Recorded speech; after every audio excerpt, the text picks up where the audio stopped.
On April 4, 2001, Asarco closed its East Helena smelter, which had been processing lead and other ores for 112 years. Some 200 employees lost their jobs when the smelter shut down. Smelter workers had a tough job, but it was a good job too. Every former Asarco employee has a story to tell. We sat down with a few ex-smelter workers to hear theirs.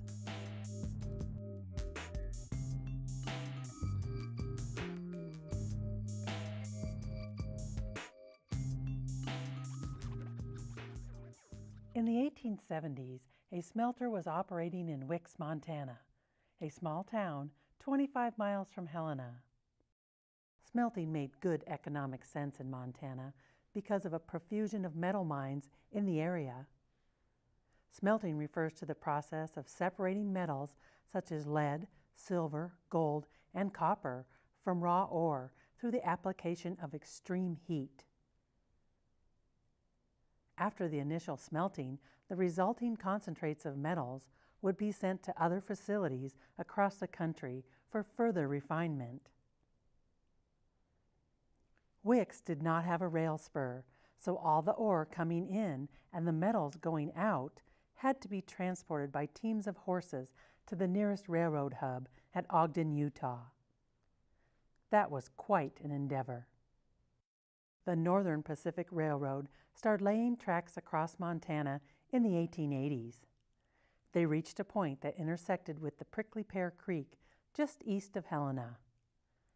It was called Prickly Pear Junction, and it turned out to be an advantageous location for a smelter, with plenty of water and better transportation opportunities. So the Wicks facility was moved to what soon became the East Helena Smelter, which started operating in 1888. It was later purchased by the American Smelting and Refining Company, known as Asarco. At the outset, the smelter was supplied by local mines, but towards the end, it was receiving ore shipments from all over the world. When the smelter was under construction, the community that built up around the site became known as East Helena. Many workers built their homes close to the smelter, so they could just walk to work instead of needing a horse, stagecoach, wagon, or train. The smelter offered many different kinds of good-paying jobs, so it was a desired place of employment. There's probably 50 different jobs every given day over there.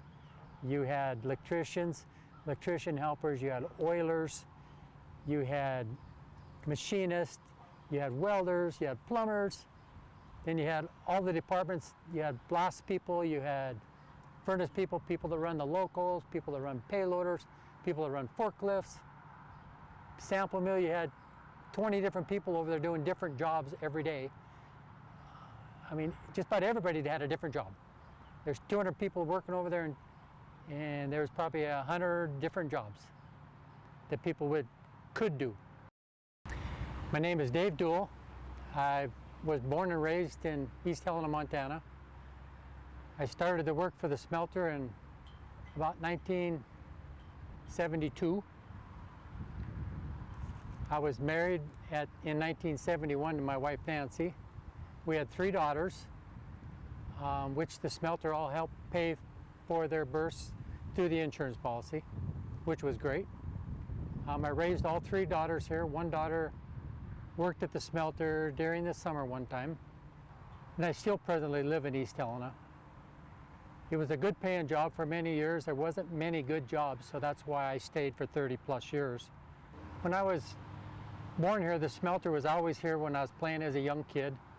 I went to the school here in East Helena, graduated the 8th grade, then I went to Helena High, graduated from Helena High, and I got married my senior year, and then that's where, shortly after that, I went to work for the smelter.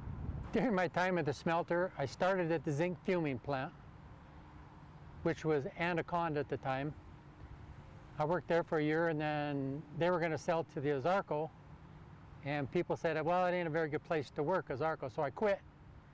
And 6 months later, they hired me back. They just called me up, they wanted me back. I didn't even put an application in. I knew the guy that was hiring, and he knew my family, and he said, "You want a job?" So I went back, and it turned out to be a pretty good company, Asarco. I worked in the zinc fuming for them because I knew how to run everything there when I was there. Then I worked in the electric shop as an electric shop helper. I worked in the paint shop as a painter. I worked in the sample mill, sampling ores, the dirt, everything that come in from overseas or around the country. I sampled it and put it in little bags, and I took it to the assay lab to tell the miner actually how much money he was going to get for the ore that he sent in. I worked in the machine shop as an oiler for several years. Then at the last 4 years, I worked in the water treatment plant over at the smelter, where we treated the rain runoff water around town, the smelter water that had to be cleaned up during the shutdown. So I worked there during the shutdown and before and after, 2 years after everybody was gone, to make sure I had my 30 years in, because I didn't want to goof up and not get it all. So that's pretty much what I did the whole time at the smelter. I worked in every department except maybe 2. And I knew everybody at the plant. I knew the bosses. I was a union president for several years. I was on the safety committee up until its closing time. My name is Dean Lofthouse. I was born in Billings. Moved here in 1960, graduated from high school in 1969, tried the college bit, and that wasn't working out too well, so I went to work, got married right away, I was 19, and so I had kids that were young. I was a young age when my kids were born, and after a couple, 3 different jobs being married, this job came open at Asarco, and I took the job because at that time it was better pay than a lot of places around, and it just kept getting better and better every year, so it was harder to leave. And pretty soon I've got 30 years in, and holy cow. I worked a lot of different jobs in the plant too. About 25 years of it was in the shop doing the plumbing. The last 2 years I was running a payloader in the blast, and that was a good job. It was a nice break because after 25 years of doing the same thing, you've done just about everything. You've worked in all the departments and you've fixed a lot of stuff, and it's time to move on, get something else under your belt. So I really enjoyed the payloaders, and I probably would have stayed past my 30 years if they would have stayed running. It was a good job. My first day on the job, I worked at the zinc plant, which was the first furnace to get shut down.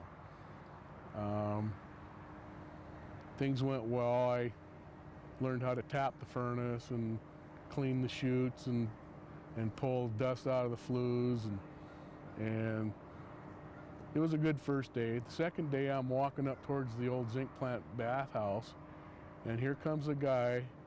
His face is completely black. All you can see is his eyes and his teeth. And he looked at me and says, "Don't turn your back on that furnace today." I'm going, uh-oh. So we get checked in at the office, and the boss says, "Well, I want you and Mark Leland to go up to the charge floor because there is hot slag spewing out of the furnace. The furnace is rocking back and forth about, maybe a foot each side.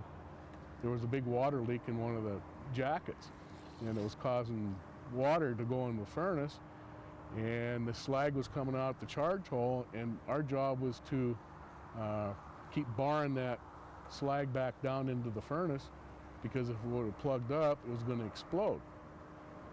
I'm 21 years old, scared as hell.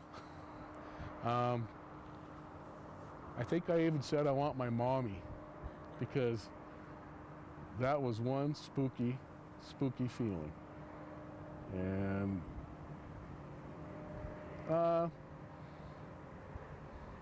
after that it went okay. We used to have to put dynamite in the furnace and shoot the hangs.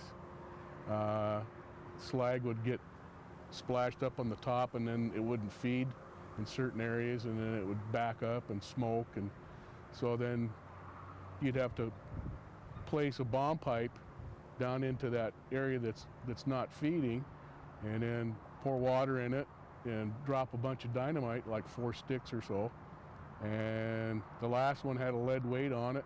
It took it to the bottom of the pipe and with a blasting cap in it, and you'd shoot the furnace, and it would loosen that stuff up, and it would finally start feeding again.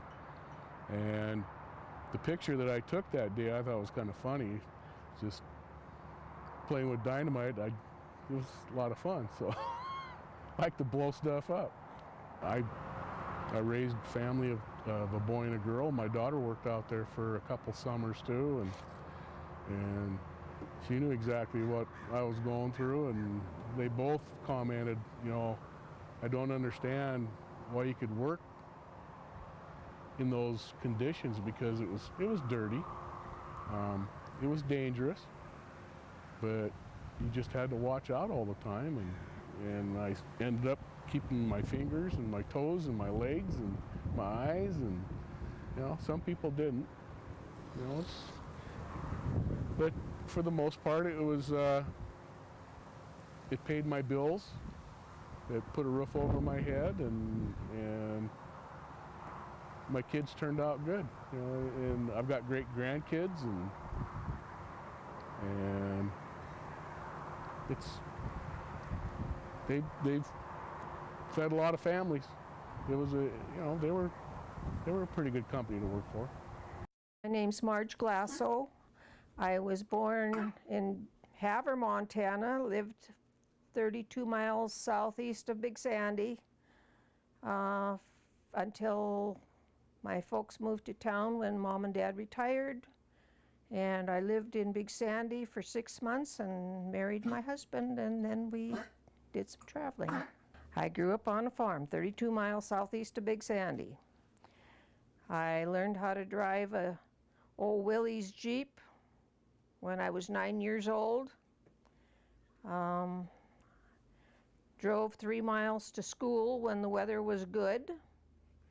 And then I also, after the 6th grade, I had to go to a different school, which was 5 miles away.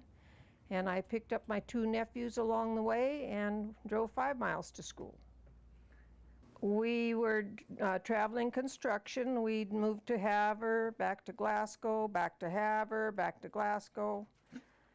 We were in Fort Benton and just followed the guy that my husband was working with, and he had a job here in Helena, so we moved to East Helena in 1965, I think. So we've been here a while. Alex was laid off. It was winter time, I guess, and he didn't have any work, and he was looking for a job. And he talked to a fella, and he said, well, why don't you try to get on at the smelter? He said, I just got on last week. So my husband went over there. It was supposed to be a temporary job. Well, the temporary job lasted about 22 years. I was working at Eddie's Bakery at the time, and Eddie's closed, and I was looking for a job and not finding anything I really wanted to do, and I told my husband that I should go try to get on at the smelter, because that there weren't any women working over there. And he said, go ahead. So I did. And I went over to see Dick Doggett, and he said, oh, we're not hiring. And I said, that's okay. I'll just come and drink coffee with you every morning until you hire me. So I drank coffee with him for about 2 weeks, and then John Dedman took me out to show me. He said, it's a dirty place. I said, well, you furnish the water and the soap don't cost much. Besides that, I'm a farm girl. I know what dirt is. So they hired me, and I worked in the blast then for about 3 months. And Gus Herrera came over and he said, "Why don't you try the mill? There's an opening at the mill." So over to the mill I went. At the blast, of course, that was the first I'd ever been in the smelter. And being around that hot lead, I didn't really like it, but I thought I would manage. We had to, the guys at the smelter know what this is, and probably, I don't know if anybody else does, but punch tweers. And they got a long bar that goes into these holes in the side of the furnace. And you'd have to take a sledgehammer and hit those things. And when I first got there, I didn't have too much strength. And one of the guys was holding that bar, and I went to hit the bar, and I hit him in the stomach instead. But there was dynamiting the furnace. Had to take the hot lead, the slag, I guess, up on the hill to dump it up there. We went into the reverb and poured the silver and gold into these big 10-foot tubs that they sent to Omaha. Just everything that the guys did, I did. It wasn't bad. The guys were pretty good. There was a few that weren't, but the young guys over at the smelter were very good to me. One in particular, I never had to say anything. He would hop right in there. If he saw I was in trouble, he'd be right there to help. And the others were too. They were really good. I was just kind of like one of the guys over there, I think, or at least I hope I was, because that's what I meant to be, because I was over there to do my job and take home a good paycheck. Yeah, I'm proud of myself. You bet I am. I was 39 years old when I went to work over there. That's kind of old for a woman to be even trying that kind of stuff. But I think I did a good job. I hope I did. I did the best that I could. And I felt pretty proud of myself for being over there and you know, working with the guys, and I was hoping maybe they would hire some more women, but they didn't. There were women working in the office, but not out in the yard. I enjoyed the job. It was hard work, but I laughed at the women that would go to the gym to work out because I was getting a workout and getting paid good for it. Manly K. Stallings. I worked here at the smelter for 36 years, and I was a graduate of Montana Tech and worked here as a metallurgist and ended up as a production manager at the time it closed. I worked here, I came here originally because I graduated from Montana School of Mines, which is now known as Montana Tech, and they hired me to come here as a metallurgist. That's how I got here originally. Why did I work here so long? It was a good job, and I liked what I was doing. Of the ores that was processed at this plant, we had to deal with a lot of different chemistry. Actually, a metallurgist is nothing but a high-temperature chemist. And so we had to deal with a lot of those things, and that's what I dealt with, was that. If you work in a copper smelter, for example, you smelt copper ores, and you don't have all the different chemistry and problems to deal with from the different types of metals and whatnot. You got copper, maybe a little silver, maybe a little gold, but it is a minor amount, so it don't affect the process. Here we had all these things. Some months we would maybe process as little as 7,000 or 8,000 ounces of gold in a month, and the highest I remember was 30,000 ounces of gold in a month going through this plant. And we processed usually somewhere around 2 million ounces of silver a month too.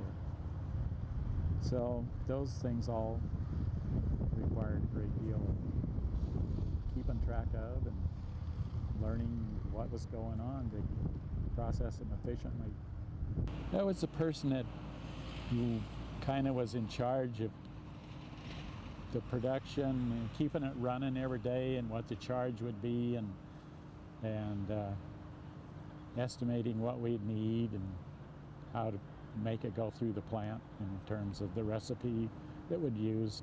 There's a great deal of chemical recipe that needed to be taken care of every day because of the nature of the ores that were smelted, because they varied so much in content and makeup that it had to be kind of like baking a cake. In order to get it to come out right, you had to have all the right proportions of the different items that we had available to us to put in there. Well, to me, it was an enjoyable job because, like I discussed a little bit earlier, I got to solve a lot of chemistry problems to keep things going, keep things changing, because it was a changing process from day to, well, not day to day, but from week to week or month to month, depending on what ore was received here in the plant. So I had to do a lot of calculations and stuff like that. So that was a lot of fun for me to try to optimize a lot of the process. But few people are really aware of that other than people that knew what it took to keep it going. Another fellow, which is no longer with us, named Tommy Bright, worked at the smelter for 32 years. Tommy Bright had a special talent of drawing. He documented daily life at the smelter through his drawings. He would walk around with pen and paper in his pocket, and if he saw or heard something funny, he would draw a cartoon of it. Tommy Bright, God rest his soul. Anything that anybody ever did out there, funny or not, would get told to Tommy Bright and he would draw a picture of it. Or if he'd witness whatever went on, he would draw a picture of it.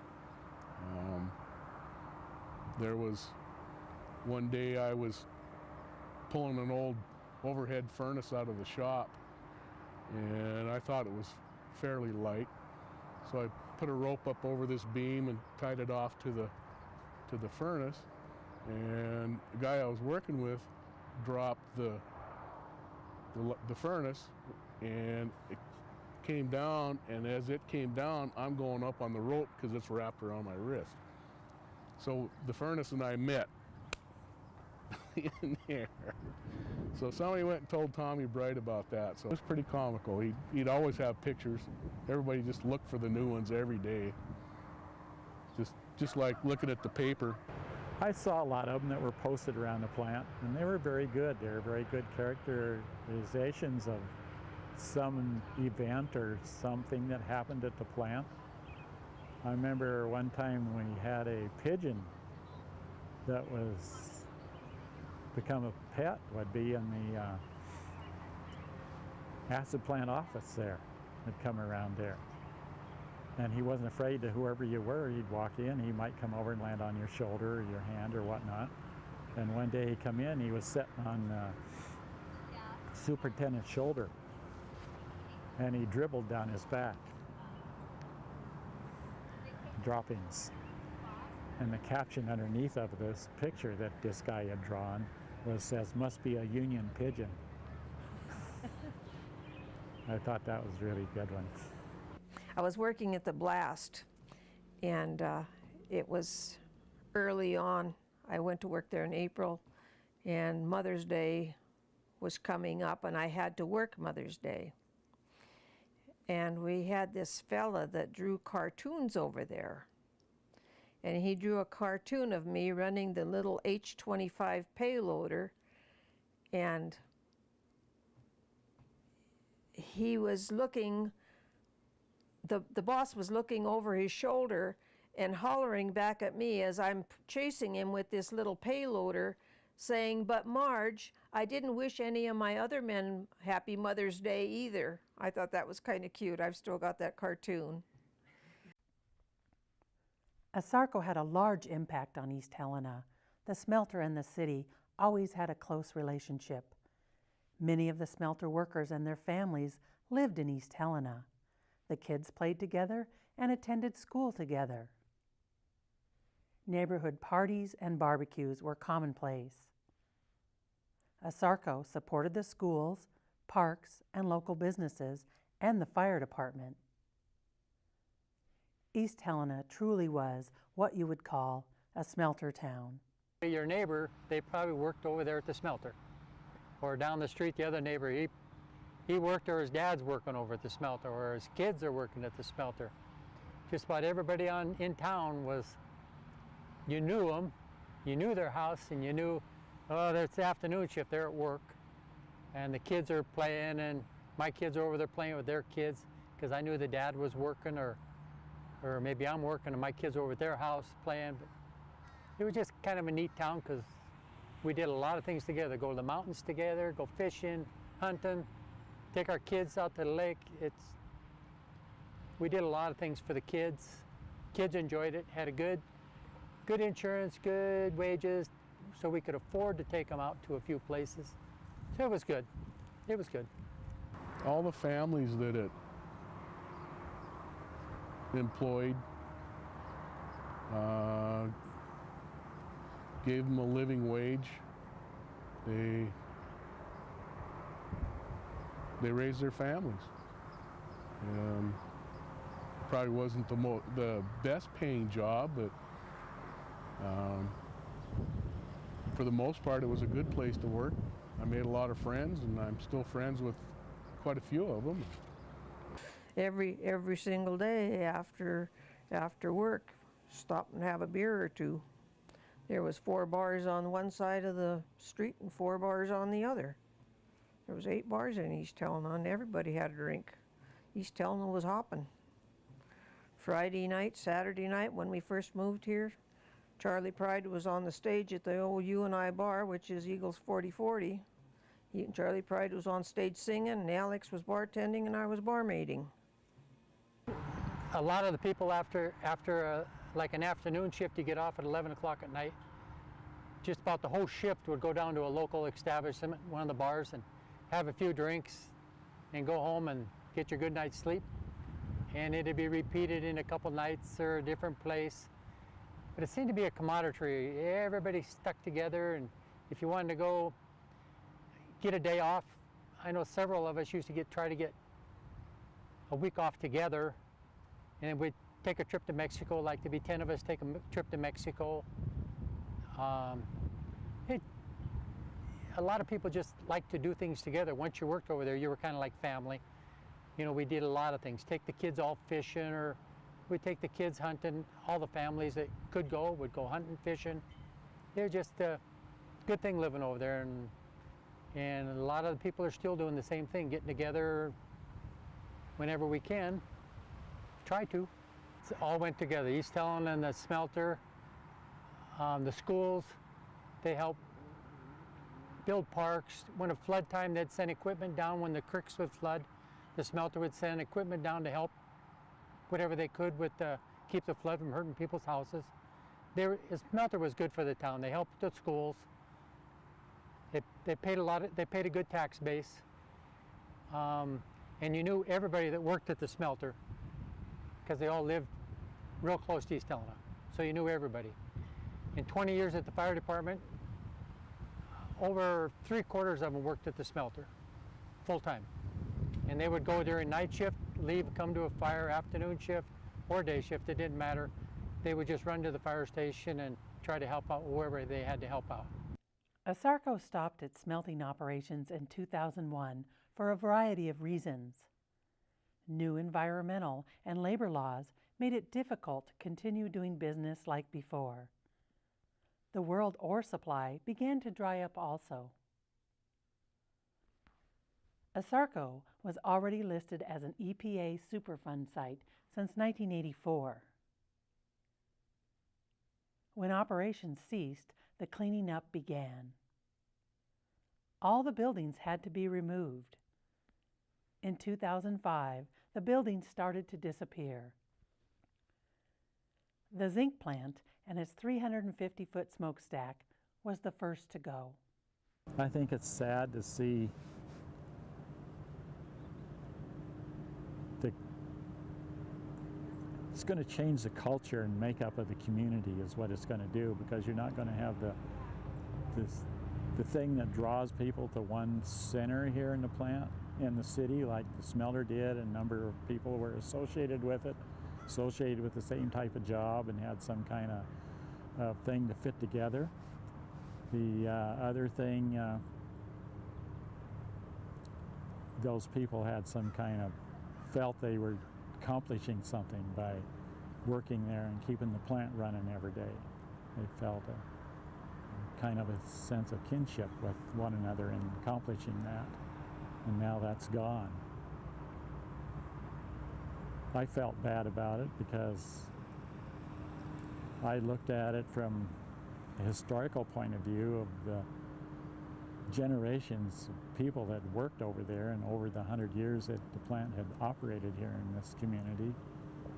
And all of that is now going to go away, and what's left will be whatever histories that are left. On August 14, 2009, the last of the infamous stacks came down early in the morning. A couple thousand people gathered to witness the event. Asarco was good for a lot of people, and when the stacks were actually tipped over, there was probably 2,000 cars parked around town up on the roads. Everybody stopped work and went to watch the stacks go down about 8 o'clock in the morning, I think it was. And a lot of people you've seen around there had a tear in their eye, because it meant a lot to a lot of people for a lot of years. When you fly in from your vacation or just flying into the town, you used to always see the blinking lights. Coming in from Great Falls, you'd see the blinking lights. So it meant a lot to the community. Everybody knew what the stacks meant. It was a big smelter, good paying jobs, and pretty soon the stacks were gone, and now our good paying jobs are gone, and insurance is gone. 3, 2, 1.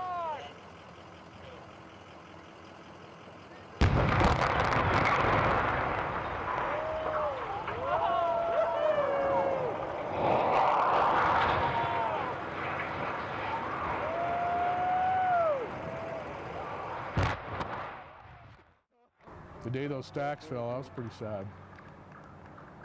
It shook the ground pretty good when they hit, too. Yeah, that kind of hurt. When I saw those stacks come down, I was there taking pictures, and I thought, oh, I don't like this. And I really miss it when we go to Great Falls. I come up over North Hill and don't see it's just like East Helena isn't here anymore. I miss it.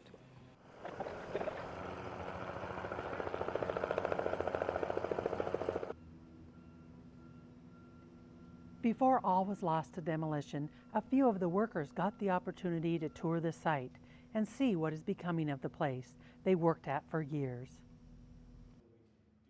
I thought the walk around was good. It was kind of sad the way to see the buildings are just like a ghost town. Everything's falling apart. Some old things on the doors, and it's hard to believe how a plant can just fall apart in 10 years like that. I mean, just the roofs are caving in, the doors are falling off. If you walked over there, you would think it had been empty for 100 years, because it's just literally just falling apart. The roofs are caving in, even the cement floors are popping up. It's just really a sad thing over there to see, but we can all look forward to it's going to be cleaned up, and all the buildings are going to be gone, and someday it'll be nice. Maybe they'll make a park out of it for us, or some that our future kids can use, or our grandkids can maybe go over there and enjoy something over there that we used to work at. They can say my dad used to work here. That hurt too. I hated to see Asarco go, and just going over there and seeing everything torn down and plastic all over, and that last building that we went into with books and stuff laying on the floor and pictures and whatnot, it kind of made me sad. There was so much noise around those furnaces that you'd see pigeons fly, but you'd never hear their wings flap. And the first day coming back after they shut down, you see pigeons flying around, you can hear their wings flap. It was just it was different. You knew it was the end. Well, it was kind of sad, actually, seeing all those buildings gone, the furnaces gone, the acid plant gone. And I worked at all those, the stacks are gone. All you see is this big wide open area covered with black plastic. And it was just sad. Go through and see all the buildings pretty well dilapidated, and like Tom Casey said, on a quiet night you can hear buildings rust.